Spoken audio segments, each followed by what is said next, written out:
A deed may look like a simple piece of paper, but in Minnesota, the exact words used in the deed matter more than most people realize.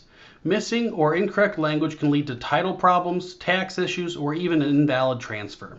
Today, we're going to talk about the essential words and clauses that must appear in a house deed or a deed to property, and why getting them is so important. Hi, my name is Alec Osland. I'm an attorney at the Yanowitz law firm. We've been assisting families with wills, trusts, and probate for over 3 decades. So, let's start with what a deed actually does.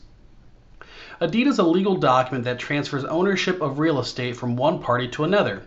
For that transfer to be legally effective in Minnesota, the deed must include certain required elements. First, every deed must clearly identify the grantor and the grantee. The grantor is the person or entity transferring the property. The grantee is the person or entity receiving it.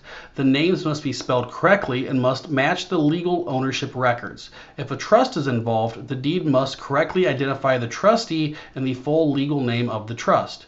Errors in names are one of the most common causes of title defects. Next, a Minnesota deed must include words of conveyance. There are words that need to show the grantor's intent to transfer the ownership. Common phrases include conveys and quitclaims, grants, or conveys and warrants, depending on the type of deed being used. Without clear words of conveyance, the deed may not legally transfer title, even if everyone intended it to. Another required element is the legal description of the property. This is not the address. The legal description is a precise description of the land, usually taken from the previous deed or survey. In Minnesota, an incorrect or incomplete legal description can make a deed invalid or unrecordable. A lot of times I see where someone takes the tax statement and they use the legal description on the tax statement. That is not correct. That is the abbreviated legal description. So it's very important that you're using either the previous deed to get the legal description or looking at a survey. For Torrens property, the legal description must match the certificate of title exactly, and every deed must also include a consideration clause. Consideration is what is being given in exchange for the property. In Minnesota, this is often stated as a nominal amount, such as for valuable consideration. Even when property is gifted, consideration language is still required. In addition, Minnesota deeds must be signed by the grantor and properly notarized. If the deed is not notarized correctly, it cannot be recorded with the county, and an unrecorded deed can create serious problems for ownership in future transfers. Additionally, if you are married and you are the grantor, we want your spouse to also sign the deed, as it will create a cloud on title if you're married and the spouse does not sign the deed as well. Recording is also another step with deeds. To protect the grantee's ownership rights, the deed must be recorded with the correct office, either the county recorder or the registrar of titles, depending on whether the property is abstract or Torrens. Certain deeds may also require tax-related language, such as statements regarding the deed tax or exemptions.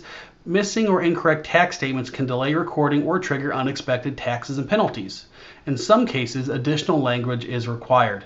For example, if the property is being transferred into a trust, the deed should clearly state the trustee's authority and the trust's legal name to make sure that we can still continue to homestead the property and avoid title issues. So, what's the takeaway?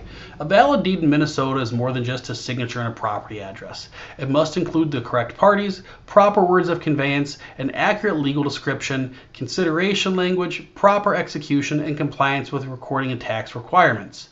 Small drafting errors can create large problems. Sometimes these are discovered years later when a property is being sold, refinanced, or passed to heirs. At the Yanowitz law firm, we regularly help clients correct defective deeds and properly transfer property to the new owners the correct way. If you're planning on transferring real estate, whether to a trust, family member, or as part of an estate plan, it's important to work with an experienced attorney to make sure the deed includes all the required language under Minnesota law. Thank you for watching, and make sure you subscribe to our YouTube channel to find out when we post a new video. Thanks. Have a great day. Bye.